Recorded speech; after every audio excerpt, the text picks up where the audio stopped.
Wa Katoliki. Kwa jina ninaitwa Agustino David Amuli, ni mwenyekiti wa UWAKA Dekania Mtakatifu Petro Mtume.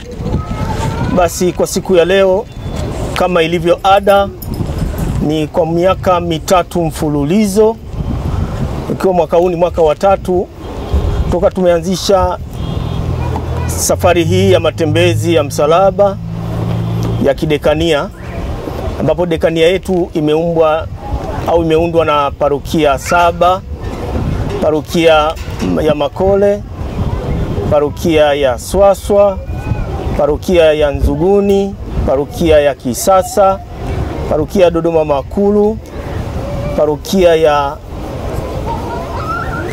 Kisasa na parokia ya Udom. Kumbe parokia hizi ziko katika dekania hii ya Mtakatifu Petro Mtume. Na siku kama ya leo, siku ya Jumatano ya Majivu, wanaume wa Katoliki tunakutana katika dekania yetu ya Petro Mtume ili kufanya jukumu kuu moja. La kwanza ni kubariki misalaba kwa ajili ya kutembeza kwenye jumuiya zetu na kanda kwa malengo kuu matatu.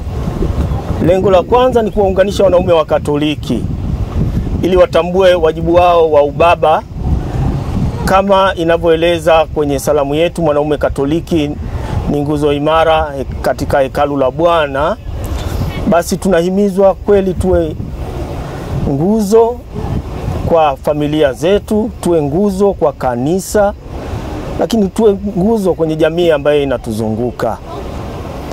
Kwa kila mwaka kunakuwa na lengo au dhumuni la matembezi au kauli mbiu ya matembezi, na tunaandaa vijarida mbalimbali. Kwa mwaka 2023 tulikuwa na kijarida hiki ambacho kilikuwa kinasema msalaba ni uokovu.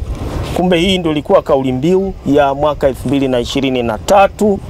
Mwaka 24 tulikuwa na kitabu kingine ambacho ni hiki chenye kauli mbiu ambayo inasema shiriki kwenye jumuiya yako na majukumu ya kanisa. Kama tunafahamu, mwaka jana kwa timiza miaka 50 ya toka jumuiya ndogo ndogo zimeanzishwa. Kwa mwaka huu matembezi yetu 2025 yana kauli mbiu ambayo inasema, na kitabu ni hiki ambayo inasema shiriki jubilei kuu 2025 kwa matumaini na imani. Kumbe tunawaalika wanaume wa Katoliki pamoja na familia zao washiriki jubilei kuu ya 2025 kwa matumaini na imani kuu. Msingi au kanuni ndogo ndogo za kanisa, hasa kwenye vyama vya kitume, na tumekuwa na vyama vya kitume 4 ambavyo ni vyama rika vya kanisa.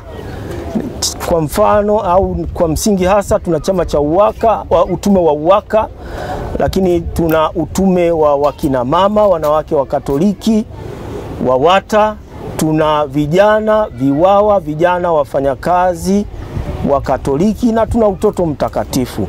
Kumbe kutokana na rika lako unapaswa uwe kwenye vyama hivyo vya msingi, vyama vingine vitafuata. Kwa hiyo ni lazima uwe UWAKA kama wewe ni mwanaume Mkatoliki kuanzia miaka 18 na mwanaume ambaye anajitegemea na familia, ana majukumu yake, anajitambua, huyo ni baba, ni mwanaume Mkatoliki. Lakini WAWATA nao wanajitambua, ni wakina mama hao, na VIWAWA hawa ni vijana nao wanajitambua, na tunaambiwa vijana mwisho wao ni miaka 35. Lakini tuna utoto mtakatifu ambao nao wana majukumu yao ya kanisa, shirika hili. Kwa hiyo imetusaidia kuwafanya wanaume wajitambue na wajue wajibu wao. Fanikio lingine ni kuimarisha zile familia ambazo kwa kweli WAWATA wengi wamekuwa wanalalamika kwamba wanaume hawapendi kufunga ndoa. Sakramenti ya ndoa imekuwa ni kikwazo kwa baadhi ya wanaume. Kumbe tumejaribu kuongea na wanaume wenzetu, kuwasihi na kuwaomba wafanye juhudi za kupata hii sakramenti kuu takatifu. Familia nyingine unakuta baba ana watoto 3, 4, lakini anasema bado ninamwangalia. unamchunguza mke wako mpaka lini? Tayari mna watoto watatu. Kumbe jukumu letu kubwa nalo, tunapopiga hodi kwenye familia hizo, tunauliza, tunafanya sensa, tujue mwanaume huyu ana ndoa, mwanaume huyu anashiriki mambo ya kanisa, mwanaume huyu anajitoa kwa familia yake, na kuwapa maoni na miongozo mbalimbali ya UWAKA. Hilo ni fanikio kubwa ambalo tumelipata na linatufanya utume wetu uendelee siku hadi siku. Wote Nzuguni tumekuja leo hapa kwa lengo la kuja kukabidhiwa misalaba ambayo itatembea katika jumuiya zetu, katika nyumba zetu, katika parokia zetu.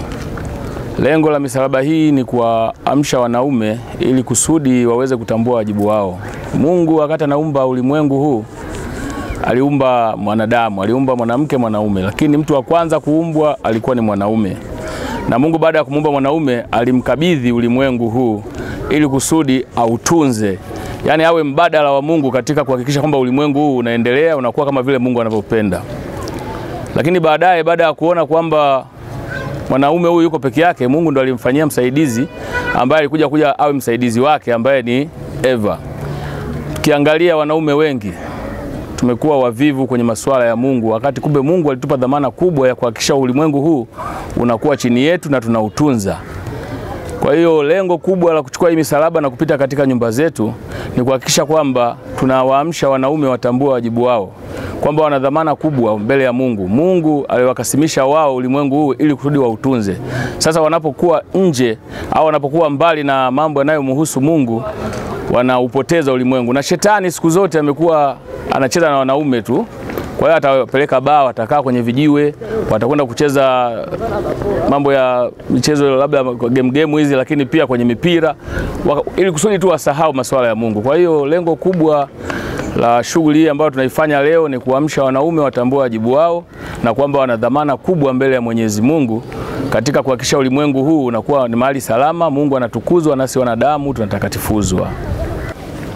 Namshukuru Mwenyezi Mungu kwamba wanaume, sio wote, lakini baadhi ya wanaume wametambua wajibu wao kwamba wanatakiwa wafanye nini. Kwa hiyo wamekuwa wakishiriki katika mambo yote yale ya msingi ambayo wanaambiwa yanayomhusu Mungu, hasa kwa upande wao kama wanaume, yani UWAKA, wanaume wa Katoliki. Kwa hiyo wamekuwa wana mwamko huo.